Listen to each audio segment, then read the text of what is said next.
Welcome back. Part 4, the Leadership Fix Game Plan. Dr. Mike Voight here. Just wanting to sport my New Zealand All Blacks rugby top. I was very fortunate to be a guest of New Zealand Rugby a couple of years ago, and we were able to talk leadership, and I was able to watch a test match against the Wallabies where the All Blacks won in great fashion. Amazing trip, amazing people. They love their sport. They've certainly loved rugby, but they also put an awful lot of emphasis on leadership. So it was just amazing to be able to visit with them and talk shop. And some of that is kind of how this came to be in terms of having these 4 systems where we start with the toolboxes. Why do you do what you do? Make sure we equip your coaches, make sure we equip our athletes. Then we move on into the personal and group assessment process. Let's learn from each other. Let's talk. Let's teach them up through our chalk talk, and then now to our 3rd system. Now we get to coach them up. Now we get to do some leadership training and then some development. An awful lot of the leadership development that's being done out there. Now you have these leadership development companies that charge an absolute crazy amount of money, and they simply just train. They'll talk a little bit. They'll do their balloon relays. They'll do some work in terms of developing a team vision and mission statements, and all of that's good. But that's where it stops. There's no follow-up piece. There's not the teaching piece.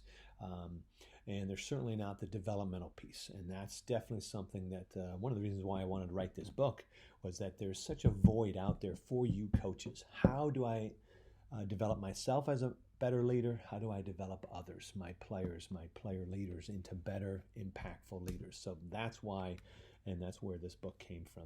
So in this 3rd system, we're really looking at training and developing. So when we look at the overall here, we only have 1 play call per, where we're going to practice individual and our teammate skills as part of play call number 9. And then when we go into play call number 10, now we're looking at really establishing those authentic leadership opportunities where it's not just fun and games. Let's get them doing more leading during practice, not just the warm-ups, but can they call those captain timeouts? Can they take that barometer on the practice effort and execution? How much dialogue is there between the coaches and the captains before practice, after practice, before the week, after the weekend's matches? Giving them voices, having debriefs, what worked, what didn't work, what do they want to see more of, what do they want to see less of. I mean, those are the authentic opportunities that most people just don't get to. They're too stuck in the training component, and they just can't simply do the development piece. So let's dive into this a little bit and provide you some examples. In terms of practicing individual and teammate skills, as part of the book, I do share there's some great resources out there. Ross Bernstein's Where in the Sea really focused in on the sport of hockey. Hockey is one of those sports that really prides their captains. So usually one player will have the C on their sweater, and then you'll have 1 or 2 A's, the assistant captains. And each team certainly has their own responsibilities. Here I mentioned earlier about the starter responsibilities, but especially college and pro hockey, captains have an awful lot of authentic opportunities to lead, and they have some real responsibilities that they need to actually utilize. So I certainly will utilize that resource. I go into great detail in that particular chapter. I certainly mentioned Sam Walker's The Captain Class that came out a couple of years ago. Excellent book. Went through a ton of research, tried to figure out these great teams through the years.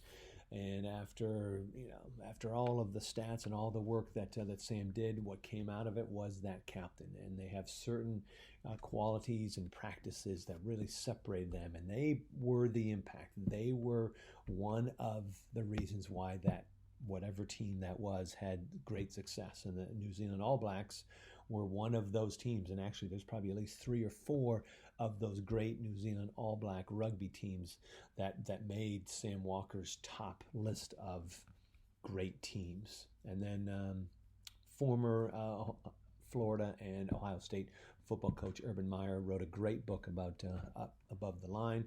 Tim and Brian Kite, I referred to Brian in part 1 of this little video series here, was a key factor in some of the success that the Buckeyes had under Urban Meyer. So his name is mentioned throughout that book as well.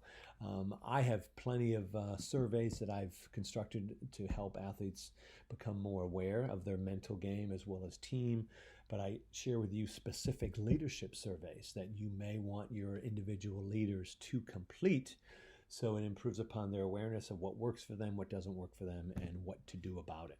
All right. And then here are just some, I mentioned the starter responsibilities. So let's make sure that we put some time into that. Let's make sure that they know exactly what they're responsible for. And then we're going to be watching, are they hitting those? Are they fulfilling their starter responsibilities? And if they're not, we're going to let them know that and offer them tips and advice on how to improve that. All right, so that's where a lot of the training comes in. We then start to develop them as impactful leaders once they are thrown into even more authentic opportunities. So hold them to those starter responsibilities, but then we're going to extend them. All right, we're going to look for some advanced roles. All right, we're going to want them more of a factor in terms of establishing our mission and our visions as well as our standards. Even some of the up-and-coming players, let's get them doing some leadership. So at the college level, those freshmen and sophomores who may be potential leaders, let's get them doing some work. Let's have them doing some service learning in the campus community or the greater community. Let's get them helping others, as well as crafting what I refer to as their platform. These are particular, almost kind of pet projects, things that they find great value. And for some, it's them having a direct impact on this team. They really want to help immerse the freshmen into their culture. They really want to be that voice who drives them during practice. Whatever it is, I think the more that we give them that voice, the more that we help them work towards achieving that platform, great things can happen. All right, and here's a specific template that can be used in order to really make sure that the training gets done, first step through fourth step and beyond, as well as the authentic opportunities. How do we do this? When do we do it? So feel free to follow this particular template. The book has them, plenty for you. All right, so I'm going to stop there. I will start back up with System 4, the last system, transform them up.